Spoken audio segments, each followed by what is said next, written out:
Good evening, everyone, and my name is Ausrine, Kelbauskiene, and today's presentation topic, my presentation topic is 3D technology for roadway asset visualization and mapping. Here's an outline of my talk today. I will start my presentation by defining the problem that some public agents face when trying to meet federal requirements for traffic asset installation and maintenance. I will be talking about project goal and solution that can help public municipalities comply with the standards for traffic control devices. I will be presenting the solution, which is an application, and steps that were taken to develop the application. There will be a demo, after which I will summarize the application functionalities. I will finish my presentation with conclusion and future outlook for possible application enhancements.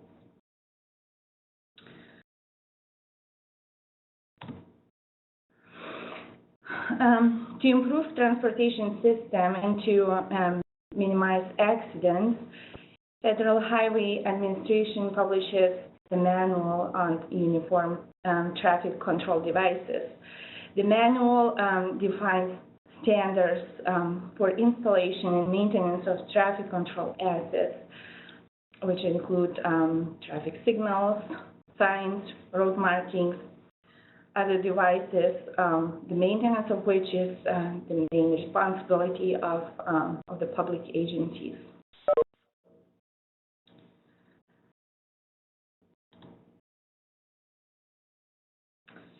Currently, to meet federal regulations on traffic control devices, public agencies have limited options, and they have to use expensive technologies, outside vendors, contract consulting firms to conduct asset inspection, inventory, or design asset management solutions. These approaches take large amount of time to be implemented and are associated with substantial budgetary burden. As a result, due to limited funds, a number of municipalities face difficulties conforming to federal standards regarding the installation of traffic control devices, installation, of course, maintenance, and management.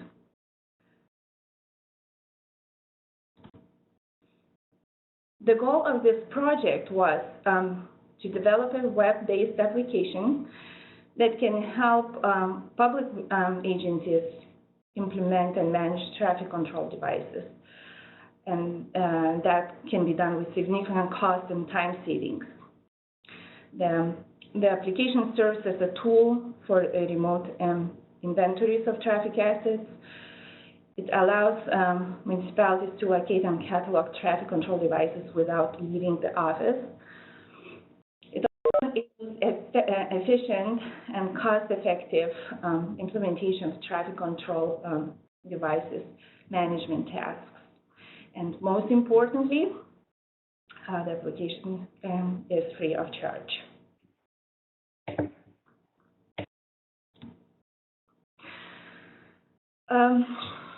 The application itself, the web application that I've developed, is based on the use of Google Street View technology, which provides already existing detailed coverage of a majority of the streets in the United States and worldwide, of course.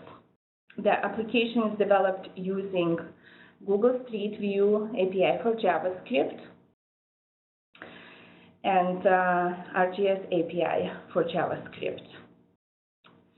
Google Maps API for JavaScript was used to, or is used to utilize Google Street View technology,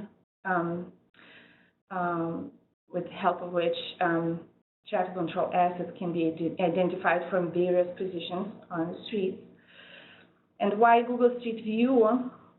Because Google Street View service covers more than 40 counties worldwide, and thus the most comprehensive in the world.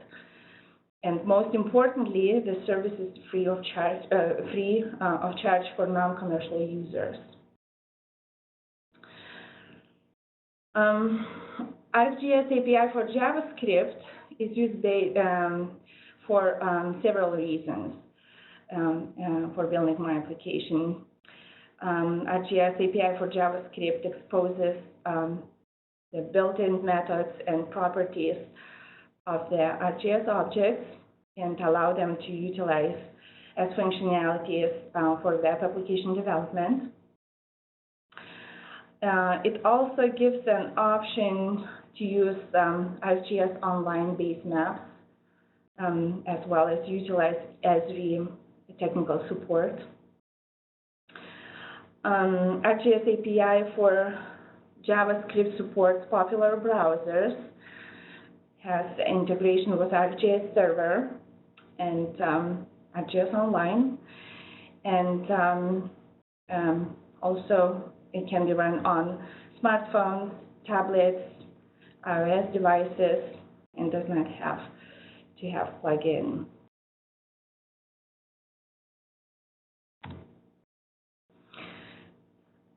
My web application utilizes feature service that allows feature edits over the web. This is one of the advantages of this application, as users can work on the same set of data simultaneously without importing or exporting data files. The users can add, update, delete geographic features from using web applications functionalities, and that is done in geodatabase as well. On the bottom of this of my slide,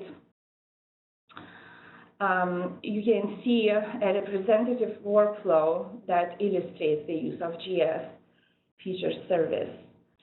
The feature service requires first a dedicated enterprise geodatabase, ArcSDE, a map document that is compliant with feature service before it is published, and of course ArcGIS Server, from which feature service can be retrieved.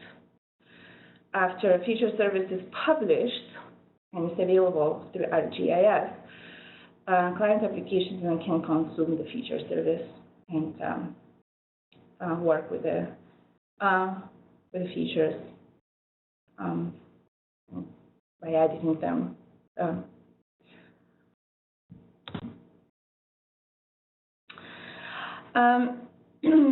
The application was developed the way that it currently supports point geometry type features only.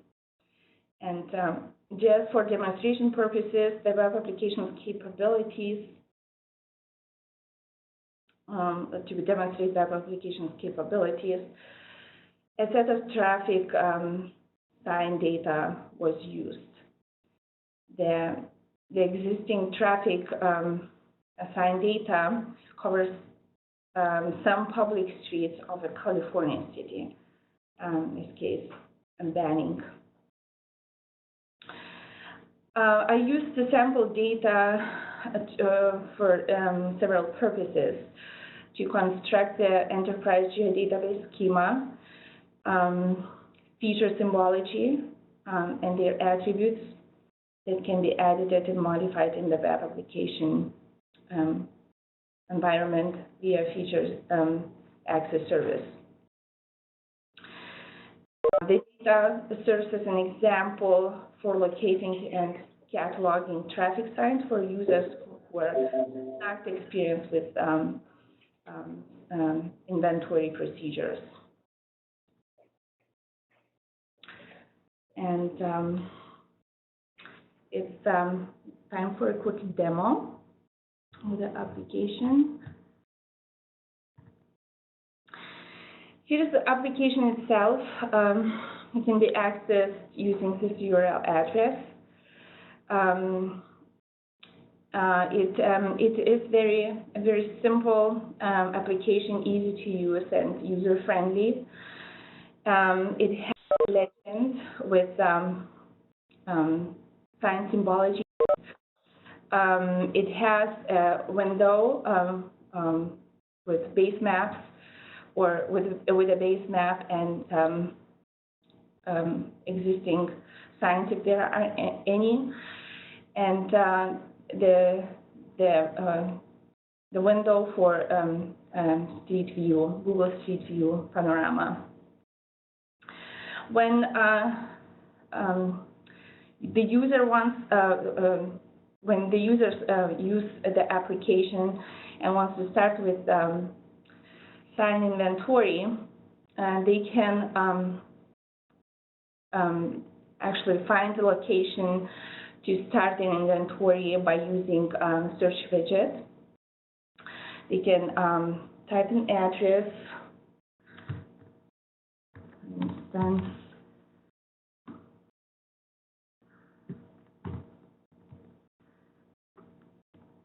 this, and the application will actually navigate the user to the location of preference. The user can also go to the location of interest just by simply clicking on the base map, just like that. And by simply clicking on the map, user actually all the existing features, like in my case, will be populated onto the Street View panorama, so the user can visualize it in 3D view.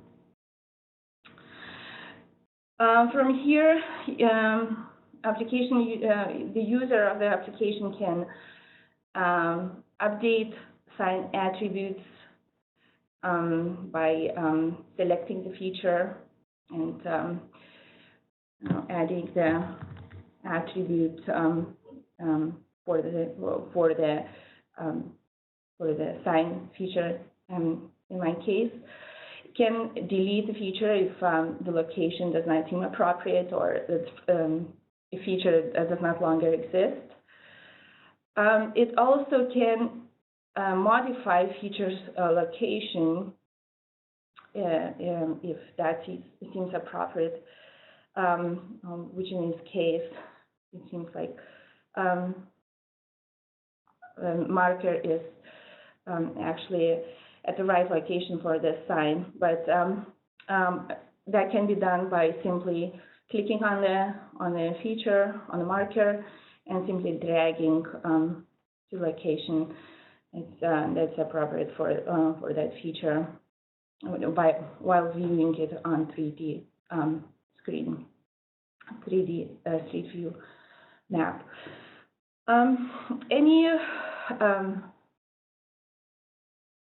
The same way application works if user decides to add new features onto the map.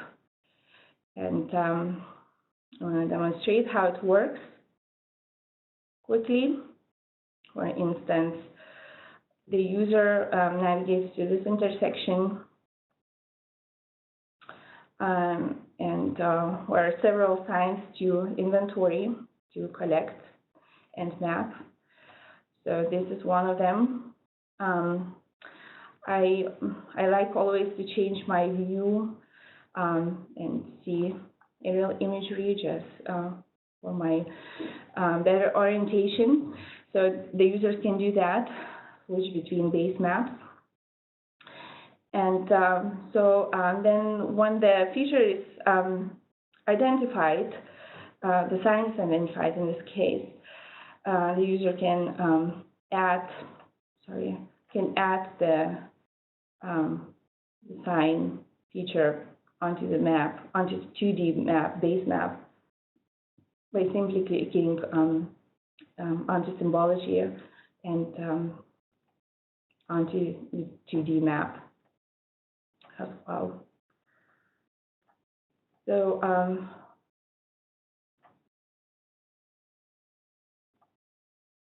like this. As you can see, the feature was added not just onto on the base map itself, but it was added on the street view panorama. And from here, the user can modify feature's location if needed, describe the feature, and delete if the feature was placed by mistake. And so that's how the feature appears on the interface, on this application's interface.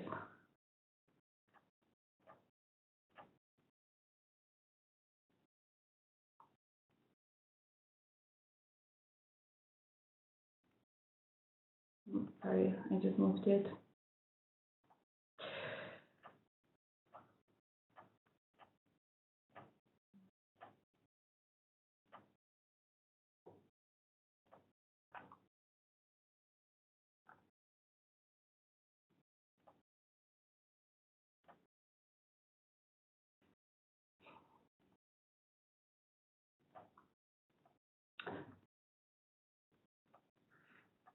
I think I just moved the location of that feature.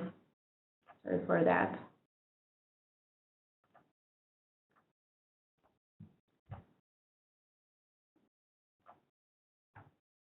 Okay. So it updates features spatial location. The application updates feature spatial location, and all the updates, whether the feature has to be deleted or added on, or just updated its updated location. It's actually reflected in the geodatabase, and that can be confirmed using ArcMap or ArcCatalog applications. So to demonstrate that, here are the sign features that were available before we added a new feature. And if I refresh the screen, I'll see that the feature that I added is actually available on my enterprise geodatabase. So this is how it works. It's a short demonstration of my application. I'm going back to my slides.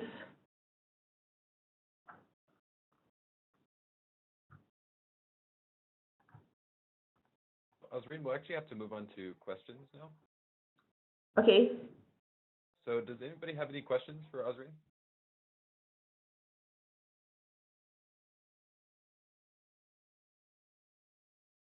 So I have a question.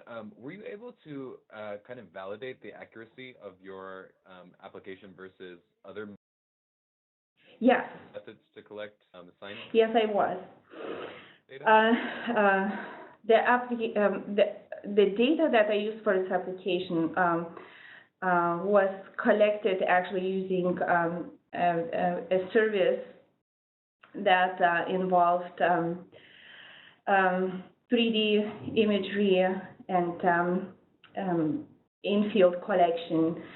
And so the data that I showed is just a sample data, and just it covers just a few streets of the city.